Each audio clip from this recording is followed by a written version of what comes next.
આગલા મુદ્દા પ્રમાણે ત્યાં આગળ આપણે જોયું કે અષ્ટફલકીય સંકીર્ણની અંદર કક્ષકનું વિભાજન તો કે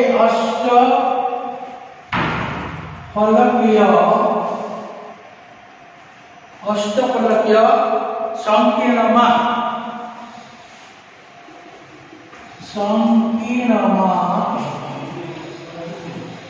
કક્ષકનું આપણે વિભાજન તો કે અષ્ટફલકીય સંકીર્ણમાં ધાતુ સાથે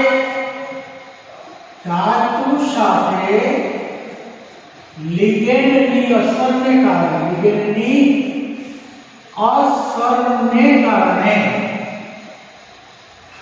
અસરને કારણે બે dx2 y2 અને dz2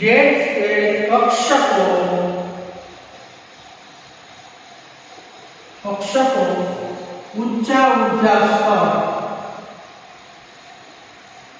Eg માં ગોઠવાય છે અને બાકીની ત્રણ dx2 dxy dyz અને dzx કક્ષકો નીચા ઉર્જા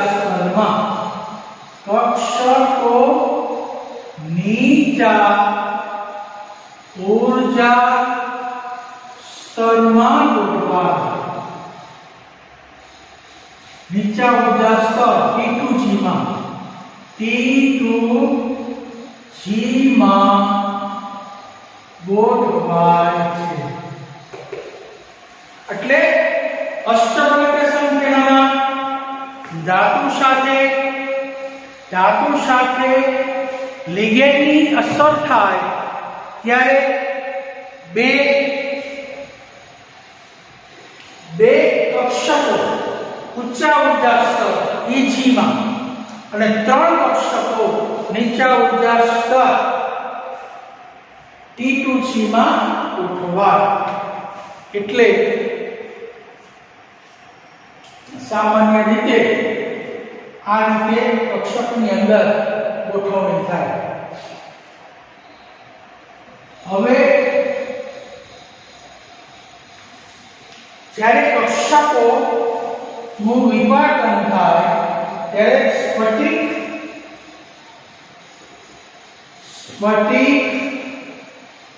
ક્ષેત્ર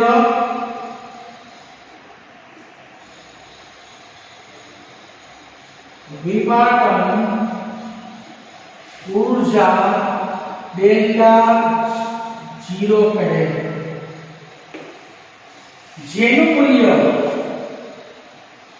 જેનું મૂલ્ય ડેલ્ટા 0 બરોબર Eg માઈનસ T2G વચ્ચેનો તફાવત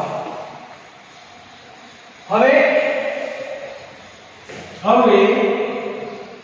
બે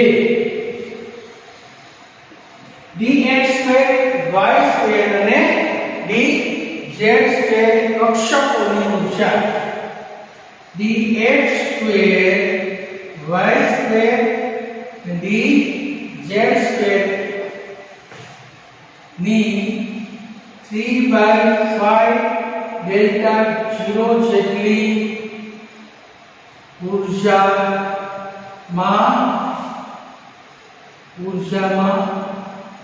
ઉર્જા વધે છે અને 3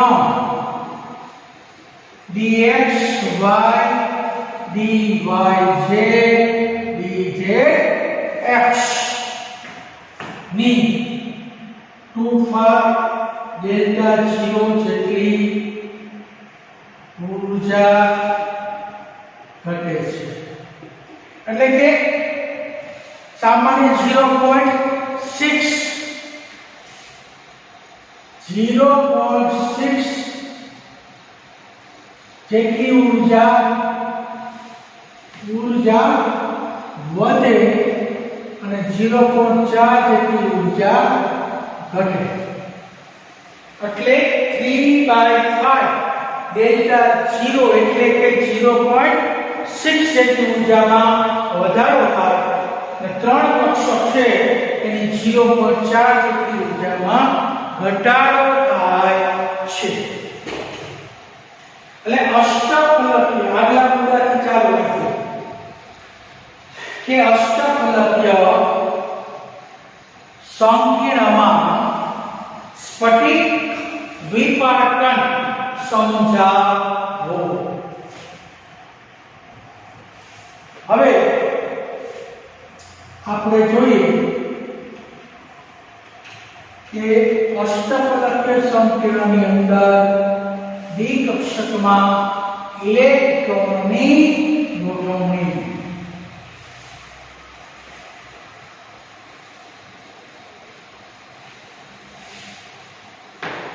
ચાલો હવે વર્ણપટી રાસાયણિક શ્રેણી એટલે શું તો વર્ણપટી રાસાયણિક શ્રેણી એટલે સ્પેક્ટ્રોમેટ્રિક રાસાયણિક શ્રેણી પણ કહેવાય સ્પેક્ટ્રોમેટ્રિક રાસાયણિક શ્રેણી બોલો કે વર્ણપટી રાસાયણિક શ્રેણી કે સ્ફટિક ક્ષેત્ર વિપાટન ની પ્રબળતામાં થતો વધારો જુદા જુદા લિગેન્ડો ને કારણ કે સ્ફટિક ક્ષેત્ર વિપાટનની પ્રબળતામાં થતો વધારો જુદા જુદા લિગેન્ડોની અસર હેઠળ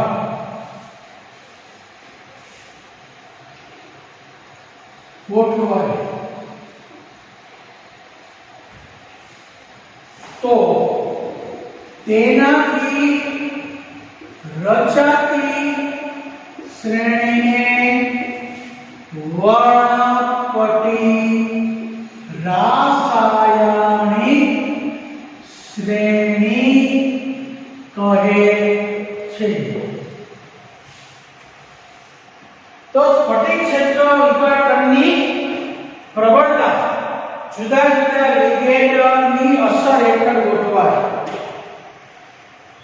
લિગેન્ડની અસર હેઠળ ગોઠવાતું જાય વિપાટન જેમ પ્રબળ લિગેન્ડ એમ વિપાટન મોટું જેમ નિર્બળ લિગેન્ડ એમ વિપાટન ઓછું એવી રીતે ક્રમમાં ગોઠવાય અસર હેઠળ ક્રમમાં ગોઠવાય તો તેનાથી રચાતી શ્રેણીને વર્ણપટી રાસાયણિક શ્રેણી તો સૌથી ઓછો I માઈનસ પછી Br પછી HCl પછી Cl પછી OH F માઈનસ એવી રીતે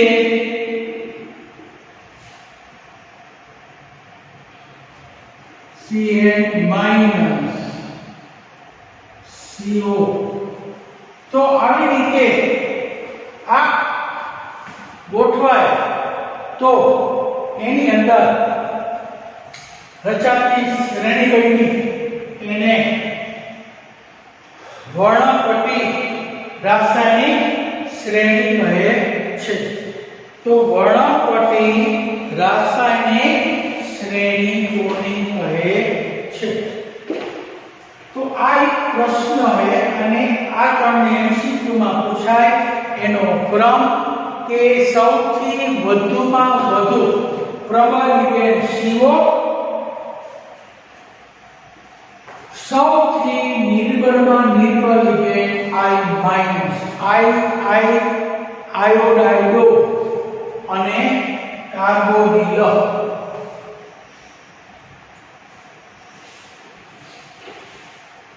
ચાલો અષ્ટફલક્ય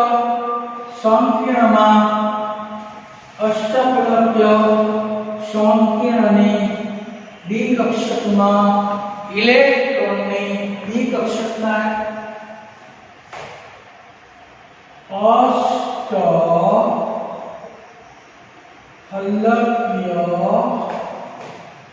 સંકીર્ણની ડી ઇલેક્ટ્રોનની ગોઠવણી। હવે અષ્ટફલક્ય સંકીર્ણ હોય એના ડી ઇલેક્ટ્રોનની ગોઠવણી। તો સામાન્ય આપણે જોઈએ પહેલું મુદ્દો કે D1 એકાંકી ઇલેક્ટ્રોનની ગોઠવણી। હવે એકાંકી ઇલેક્ટ્રોનની ગોઠવણી તો એકાંકી ઇલેક્ટ્રોન નીચી ઊર્જા ધરાવતી કક્ષક T2G માં ગોઠવાય છે। નીચી ઊર્જાવાળી કક્ષક કઈ તો એક જ ઇલેક્ટ્રોન છે એ નીચી ઊર્જામાં પહેલા ગોઠવાય તો અને EG કક્ષક ખાલી રહે છે। તો D1 એની ઇલેક્ટ્રોન રચના T2G1 EG0। તો D નો એક ઇલેક્ટ્રોન છે એ નીચી ઉર્જાવાળી કક્ષક T2G માં ગોઠવાય। આપણો નિયમ છે કે સૌપ્રથમ ઇલેક્ટ્રોન નીચી ઉર્જાવાળી કક્ષકમાં જ ગોઠવાય છે। હવે બીજું D2 અને D3 ઇલેક્ટ્રોનની ગોઠવણી। 2 અને 3 ઇલેક્ટ્રોન હોય ડી કક્ષકમાં તો એની ગોઠવણી કેમ કરવી? તો 2 ઇલેક્ટ્રોન નીચી ઊર્જા ધરાવતી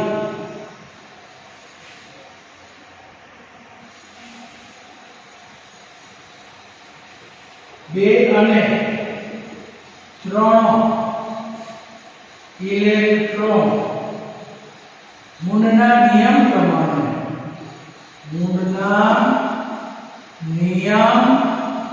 પ્રમાણે નીચી ઊર્જા ધરાવતી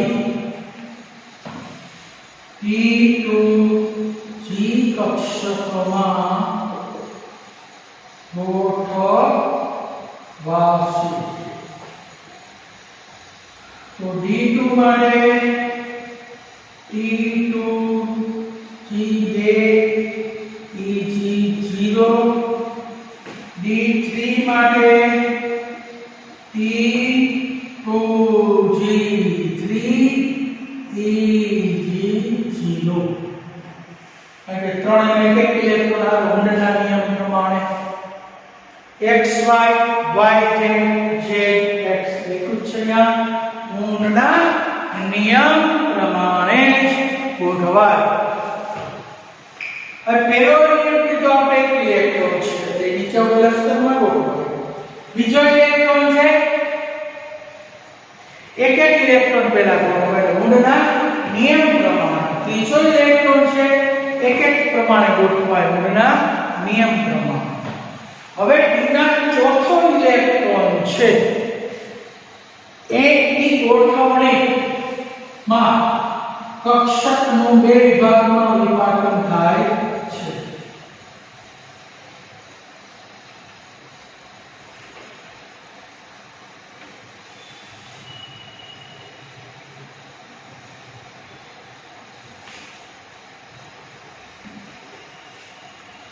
હવે ત્રીજું ચાર ઇલેક્ટ્રોનની ગોઠવણીમાં બે શક્યતા રહેલી છે. વિભાજન માટે બે શક્યતા રહેલી છે. હવે ચોથો ઇલેક્ટ્રોન નો પહેલું ચોથો ઇલેક્ટ્રોન નીચી ઊર્જામાં હાજર રહેલા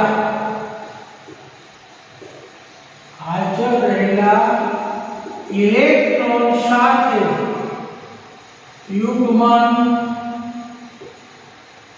થઈ ગોઠવાય છે.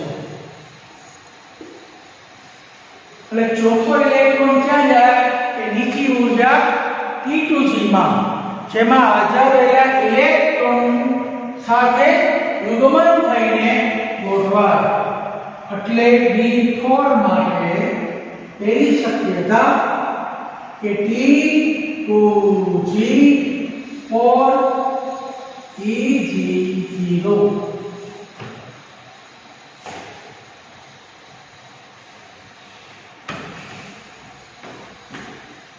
હવે ચોથો ઇલેક્ટ્રોન છે એ યુગ્મનની ઊર્જાને પાર કરી ઊંચા ઊર્જા સ્તર Eg માં ગોઠવાશે. બીજી શક્યતા કે ચોથો ઇલેક્ટ્રોન યુગ્મન ની ઊર્જાને પાર કરી ઊંચી ઊર્જા ધરાવતી કક્ષક Eg માં ગોઠવાશે.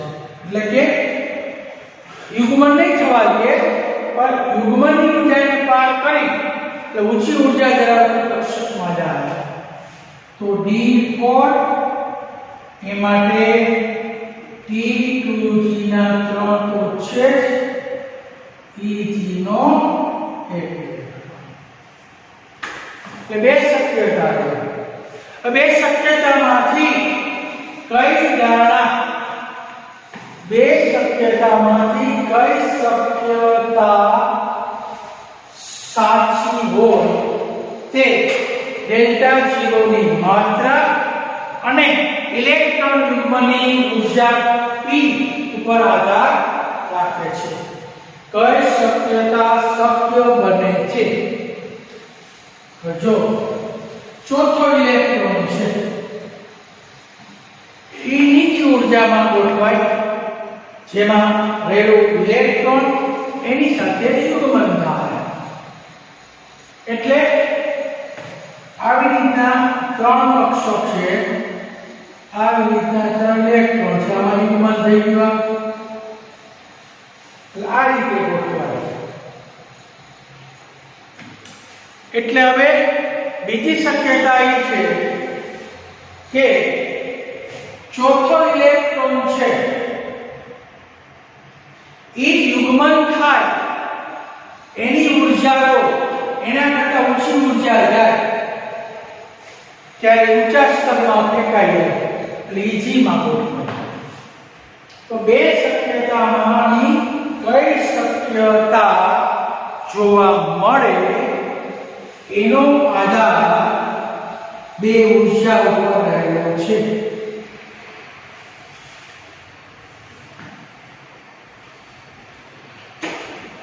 ચાલો હવે આ બે શક્યતા માંથી કઈ શક્યતા જોવા મળે તેનો આધાર ડેલ્ટા 0 ની માત્રા એટલે વિપાટનની માત્રા અને ઇલેક્ટ્રોન યુગ્મની ઊર્જા p ઉપર રહે છે. તો ઇલેક્ટ્રોન યુગ્મની ઊર્જા p અને વિપાટનની માત્રા કેટલી માત્રામાં છે, વધુ માત્રામાં કે ઓછી માત્રામાં, એના ઉપર ખાસ શક્યતા રહેલી છે. હવે એમાં પહેલું જો ડેલ્ટા 0 કરતા p યુગ્મન ની ઊર્જા વધુ તો ચોથો ઇલેક્ટ્રોન ઊંચા ઊર્જા સ્તર Eg માં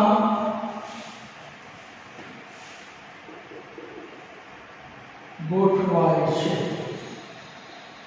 એટલે કે T2G3 Eg1 જે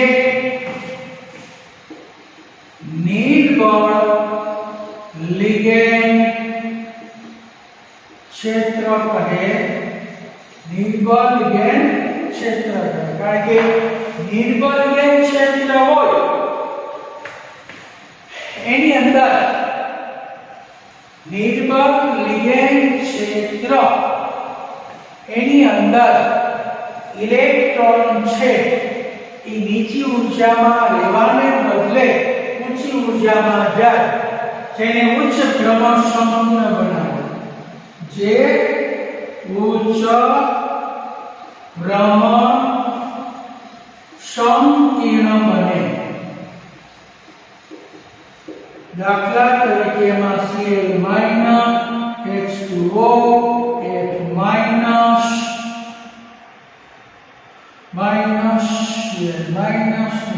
Cl વગેરે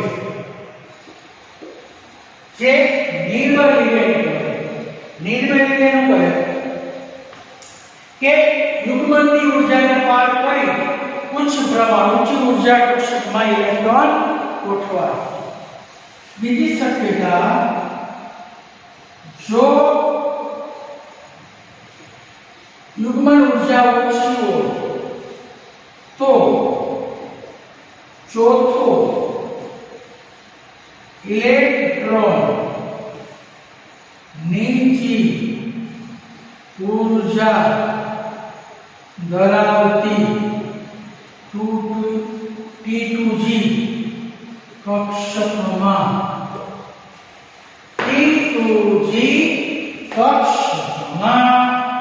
ઇલેક્ટ્રોન ગોઠવાય છે. અને યુગ્મનની માત્રા ઓછી હોય, સ્ફટિક વિપાટન મોટું હોય તો ઊંચા ઉર્જા સ્તરમાં ન જઈ શકે, એટલે નીચી ઉર્જામાં જઈએ. કારણ કે અહીંયા આ ક્ષેત્ર વધી જાય તો ઇલેક્ટ્રોન નીચે જઈએ અને આ ક્ષેત્ર પણ નાનું થાય તો ઇલેક્ટ્રોન ઉપર વધે. એટલે બીજી શક્યતા કે સ્ફટિક વિપાટન ની માત્રા જે ઊંચી જાય એક ઇલેક્ટ્રોન નીચી ઊર્જા ધરાવતી કક્ષક T2G માં ગોઠવાય છે. એટલે કે T2G or Eg0 બને છે. તો આવું ક્યારે બને કે આ પ્રકારના સ્ફટિકની અંદર નિર્બળ લિગેન્ડને બદલે પ્રબળ લિગેન્ડ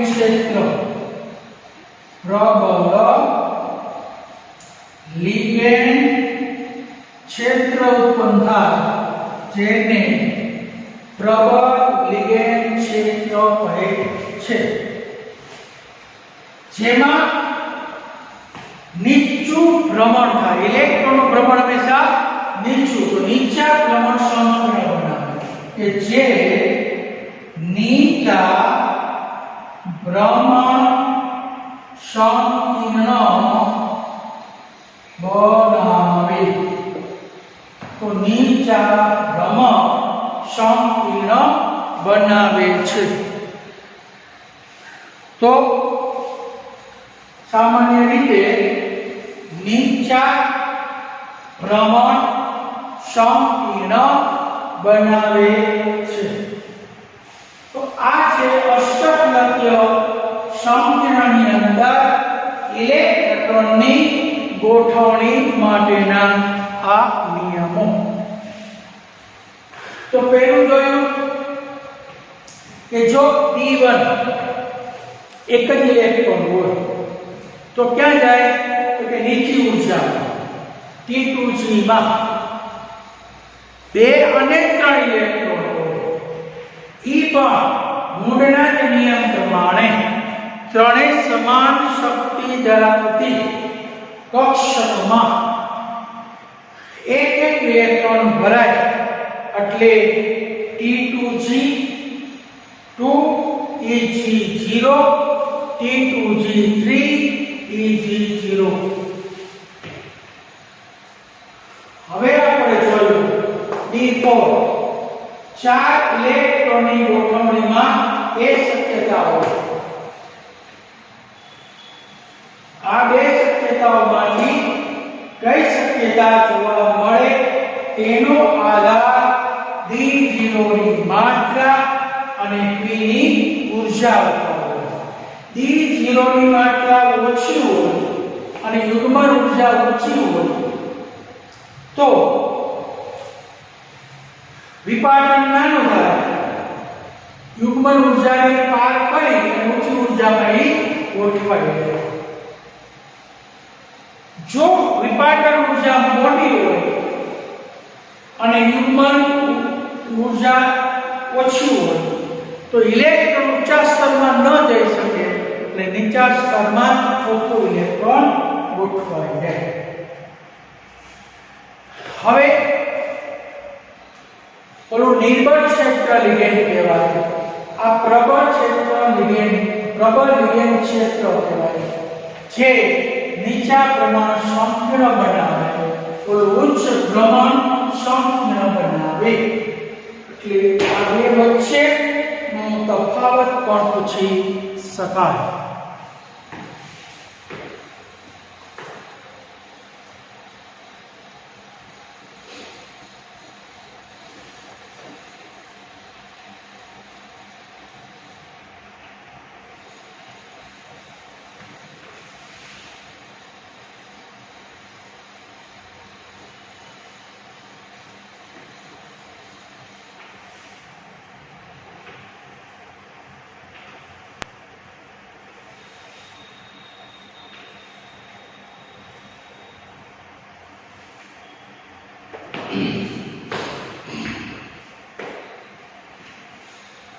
જો ટૂંકમાં સમજો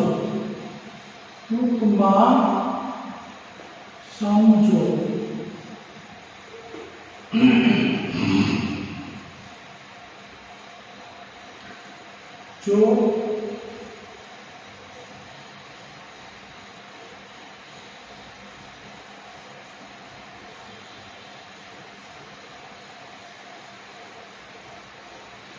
EG T2G EG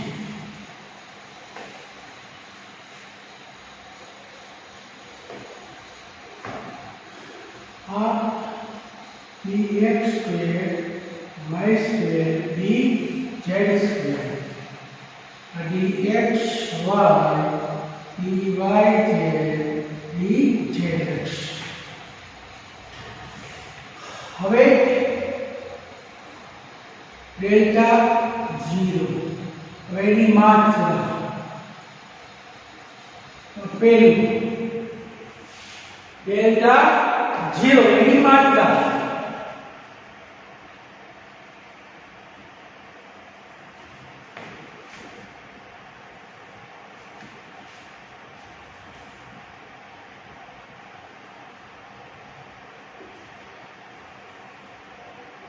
delta 0 T2 E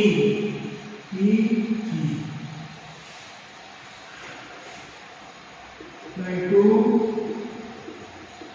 delta 0 3 by 5 delta 0 2 by 0.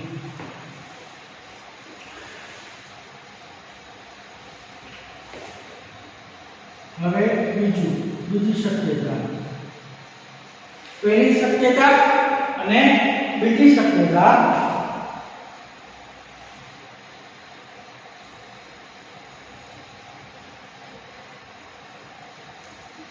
EG P2G EG delta 0 અહીંયા ડેલ્ટા 0 મોટું છે P અહીંયા ડેલ્ટા 0 નાનો છે P એટલે અહીંનો ચોથો ઇલેક્ટ્રોન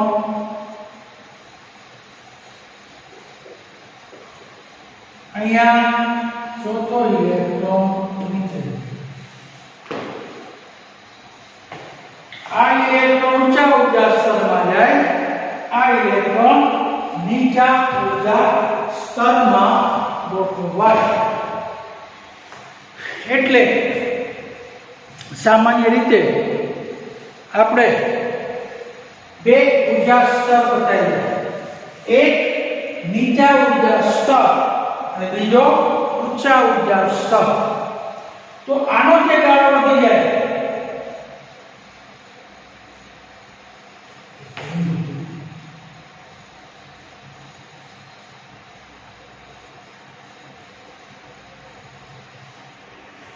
ગાળો ઓછો હોય તો ઊંચા ઉર્જા સ્તરમાં ગાળો મોટો હોય તો નીચા ઉર્જા સ્તરમાં ગોઠવાય ગાળો વિભાજન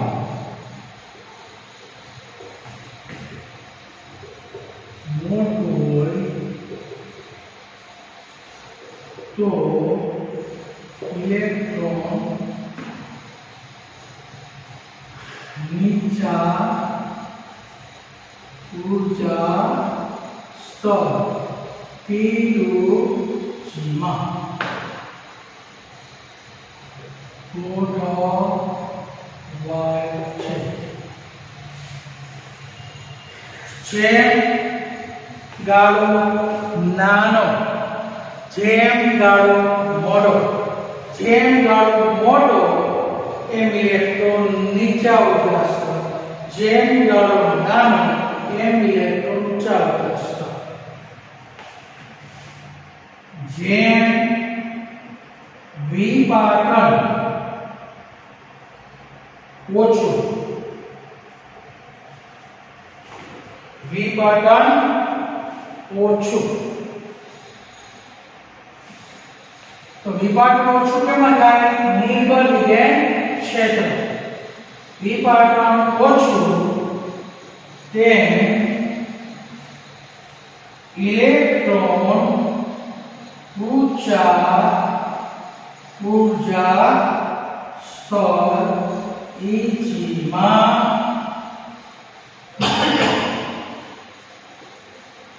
ગોઠવાય. અને નિયમ છે કે વિપાટન ઓછું હોય ને તો નિર્બળ લિગેન્ડ ક્ષેત્ર કહેવાય. વિપાટન મોટું હોય એમ પ્રબળ લિગેન્ડ ક્ષેત્ર કહેવાય. પ્રબળ લિગેન્ડ ક્ષેત્ર એટલે નીચ ભ્રમણ સંકીર્ણ બનાવે અને નિર્બળ લિગેન્ડ ક્ષેત્ર એ ઉચ્ચ ભ્રમણ સંકીર્ણ બનાવે. એટલે સામાન્ય રીતે આ બે ગાળાની અંદર આ ગોઠવાય. હવે મોટું થયું વિપાટન તો પ્રબળ લિગેન્ડ ક્ષેત્ર. પ્રબળ લિગેન્ડ ક્ષેત્ર અહીંયા નિર્બળ લિગેન્ડ ક્ષેત્ર ઉચ્ચ ભ્રમણ સંકીર્ણ. આ નીચા ભ્રમણ સંકીર્ણ. તો ઉચ્ચ ભ્રમણ સંકીર્ણ અને નીચા ભ્રમણ સંકીર્ણ. તો સામાન્ય રીતે ઉચ્ચ ભ્રમણ સંકીર્ણ અને નીચા ભ્રમણ સંકીર્ણ આવી આકૃતિ છે એના બે ભાગની શક્યતાઓ છે. અહીંયા વિપાટન મોટું છે તો પ્રબળ લિગેન્ડ ક્ષેત્ર હોય અને નીચું ભ્રમણ થાય. આ વિપાટન ઓછું હોય તો નિર્બળ લિગેન્ડ ક્ષેત્ર હોય તો ઉચ્ચ ભ્રમણ સંકીર્ણ બનાવે.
ચાલો હવે સમચતુષ્ફલકીય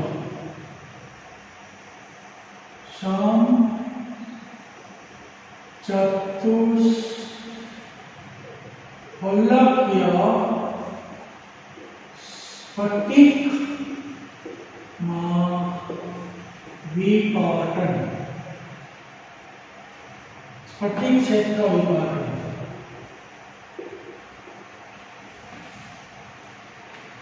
તો અષ્ટફલકીય ક્ષેત્ર વિપાટન એની અંદર ધાતુ આયન અને લિગેન્ડ વચ્ચે અપાકર્ષણ થાય એટલે દ્વિકક્ષકનું વિપાટન થાય. જો ધાતુ આયનની દ્વિકક્ષકોની દિશા લિગેન્ડની દિશા તરફ ગોઠવાય તો અપાકર્ષણ વધારે હોય છે અને ધાતુ આયનની કક્ષક લિગેન્ડની દૂર દિશામાં ગોઠવાય તો અપાકર્ષણ થાય છે. મોટા ભાગે કક્ષક dxy dyz dzx ઈ બે અક્ષની વચ્ચે ગોઠવાય લંબાકર્ષણ ઓછું થાય એટલે એની ઊર્જા નીચી જાય જ્યારે બે કક્ષક dx2 y2 અને dz2 એની દિશા લીગેન્ડની દિશા તરફ જ ગોઠવાય લંબાકર્ષણ વધારે એને કારણે એની ઊર્જા ઊંચા સ્તરમાં ગોઠવાય જેની બીજી કક્ષકની ઊર્જા ઓલી T2g વડે દર્શાવાય હવે સમચતુષ્ફલકીય સ્ફટિક ક્ષેત્ર નું વિભાજન તો અષ્ટફલકીય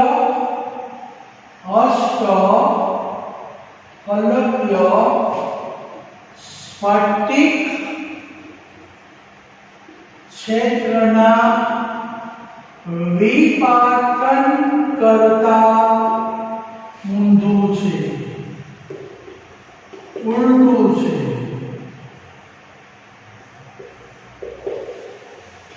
એમાં ઈ વિભાજન સમચતુષ્ફલકીય સ્ફટિક ક્ષેત્રનું વિભાજન અષ્ટફલકીય સ્ફટિક ક્ષેત્રના વિભાજન કરતા ઊંધું છે એટલે 5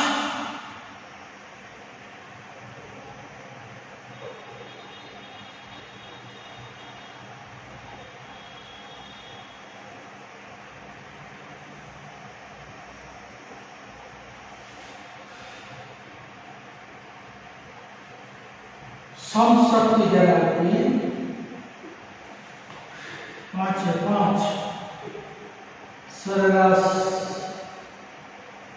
ऊर्जा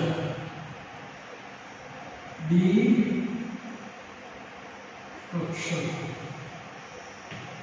એનું વિભાજન થાય ત્યારે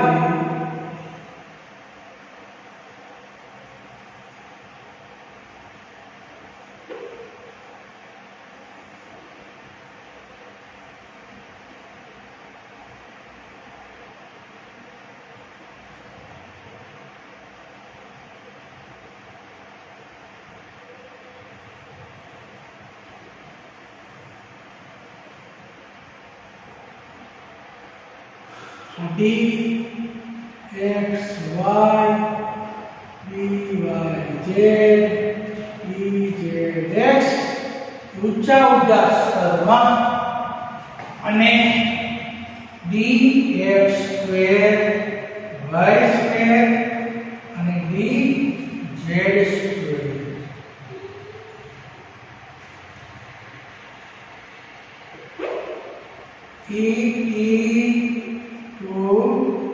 G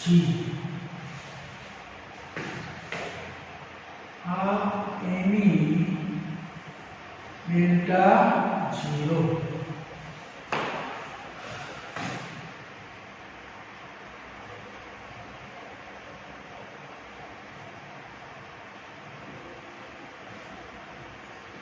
3/5 delta 0 2/5 delta 0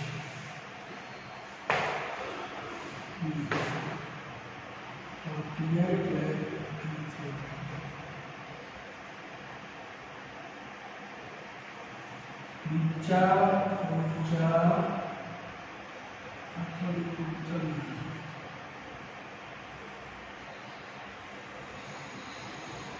dx2 is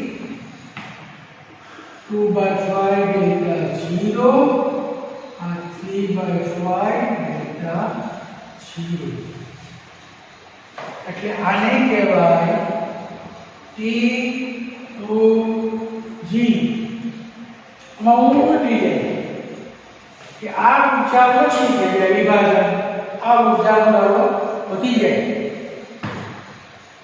तो सामान्य रीते समचतुष्फलकीय रचनाનું સ્ફટિક ક્ષેત્ર વિભાજન અષ્ટફલકીય વિભાજન કરતા ઊંધું છે. અહીંયા અષ્ટફલકીય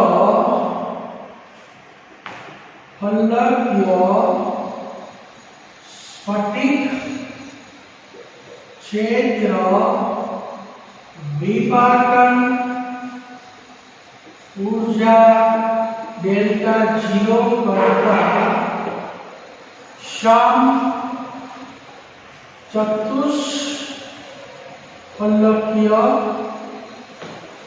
स्फटिकनी ऊर्जा डेल्टा 0 ओછી હોય છે. એટલે કે અષ્ટફલકીય સ્ફટિક ક્ષેત્ર વિભાજનની ઊર્જા ડેલ્ટા 0 કરતા સમચતુષ્ફલકીય સ્ફટિક ઊર્જા ડેલ્ટા 0 હંમેશા ઓછી હોય. એટલે આ અષ્ટફલકીય આ સમચતુષ્ફલકીય સમચતુષ્ફલકીય स्फटिक क्षेत्र विभाजन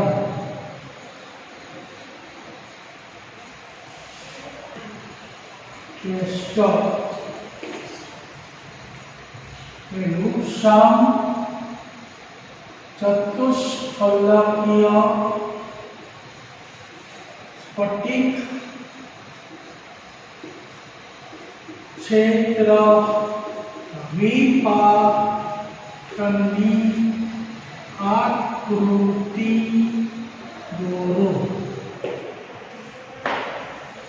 બીજું અષ્ટફલકીય સંકીર્ણની ડી-કક્ષકોના ઇલેક્ટ્રોનની ગોઠવણી વિગતવાર સમજાવો.